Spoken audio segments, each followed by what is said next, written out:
Hello guys, welcome back to my channel. কেমন আছো সবাই? আশা করছি সবাই খুব ভালো আছো, আর আমিও কিন্তু বেশ ভালো আছি। একটু ঠান্ডা লেগেছে, গলার আওয়াজে হয়তো বুঝতেই পারছো। তো খুব কষ্ট করেই একটু কথা বলতে হচ্ছে। তাও দুদিন একেবারেই কথা বলতে পারছিলাম না, আজকে তবু একটু পারছি। তো যাই হোক, এইভাবেই একটু বলছি, তোমরা একটুখানি মানে কষ্ট করেই শুনে নিও। তো আজকে একটা নতুন ব্লগ নিয়ে হাজির হয়ে গেলাম তোমাদের সামনে। আজকে কি শেয়ার করব তোমাদের সাথে জানো? এই দেখো না, এত ভিড়ে দাঁড়িয়ে রয়েছি। এই দেখো, জগদ্ধাত্রী পুজো দেখতে গেছিলাম। বেশি দূরে যাইনি, আমাদের মানে এই বাদামতলাতেই গেছিলাম। মানে ব্যারাকপুরে নবাবগঞ্জ বলে একটা জায়গা আছে, সেখানেই গেছিলাম। সেখানে ভালোই হয় জগদ্ধাত্রী পুজো, খুব একটা খারাপ না। তো সেখানেই গেছিলাম ছেলেকে নিয়ে। আর বেশ ঠান্ডা ঠান্ডা পড়ে গেছে, তো সেই জন্য আর বেশি দূরে কোথাও যাইনি। খুব ইচ্ছা ছিল এবছর একটু চন্দননগরের ভাসানটা দেখবো, মানে ঠাকুরটা দেখবো। তো সেটা আর হয়ে ওঠেনি। যাই হোক, ছেলে নিয়ে অত দূরে যাওয়ার আর রিস্ক নিইনি। আর শরীরটাও তখন একটু খারাপ খারাপ হয়ে আসছিল আমার।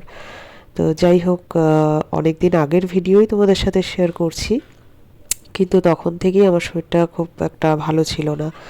যেহেতু ওয়েদারটা চেঞ্জ হচ্ছে, তো সেই জন্য কি হয়েছে, আমার প্রচণ্ড পরিমাণে ঠান্ডা লেগে যাচ্ছিল। আর এমনি আমার একটু ঠান্ডার দাঁত, মাঝে মাঝেই ঠান্ডাটা লেগে যায়। তো যাই হোক, ঠাকুর দেখছিলাম, বেশ ভালোই লাগছিল। তোমাদের সাথে সেটাই আজকে আমি শেয়ার করব। তো চলো দেখতে থাকো। ঠাকুরগুলো এত সুন্দর লাগছিল দেখতে, জানো তো। মানে প্যান্ডেল কি দেখবো, জগদ্ধাত্রী পুজোতে প্যান্ডেল খুব একটা ভালো আমি কিন্তু দেখিনি এখনো পর্যন্ত। মানে ঠাকুরগুলোই দেখতে খুব ভালো লাগছিল। আর লাইটিংও খুব একটা খারাপ করেনি রাস্তার মধ্যে, সারা রাস্তা জুড়ে বেশ লাইটিং হয়েছিল। মানে প্যান্ডেলের তুলনায় লাইটিংগুলোই দেখতে বেশি ভালো লাগছিল।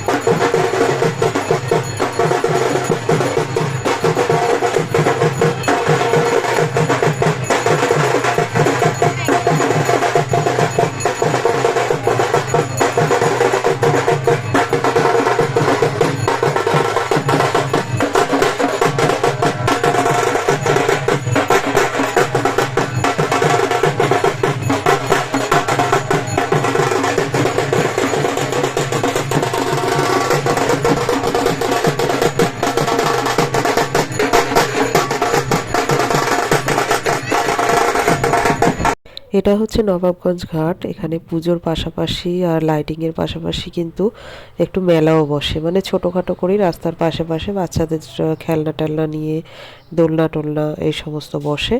আর খাওয়া দাওয়ার জন্য বেশ পজিশন বানানো হয়। একটা যেটা হয় তোমাদেরকে না বললেই নয়, এখানে কিন্তু আমি দেখছিলাম, এর আগের বছর এসে দেখেছিলাম, বেশ রাস্তায় মানে কিছুটা পরপরই দেখছিলাম যে পোলাও বা খিচুড়ি এগুলো কিন্তু খাওয়ানো হয়।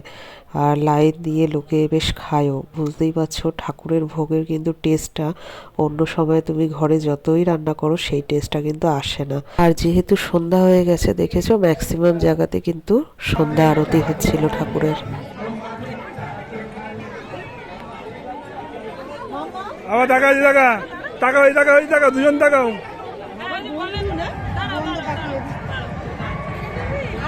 ঠাকুর দেখতে দেখতে আমার ছেলের এখন একটা নতুন বন্ধু হয়েছে, দেখতে পাচ্ছো, গলা জড়িয়ে তার সাথে ফটো তুলেছে। আবার আমি একটু ভিডিও করেছি। তো যাই হোক বন্ধুরা, কেমন লাগলো অবশ্যই কমেন্ট করে জানিও। আজকের মতো টাটা, বাই বাই।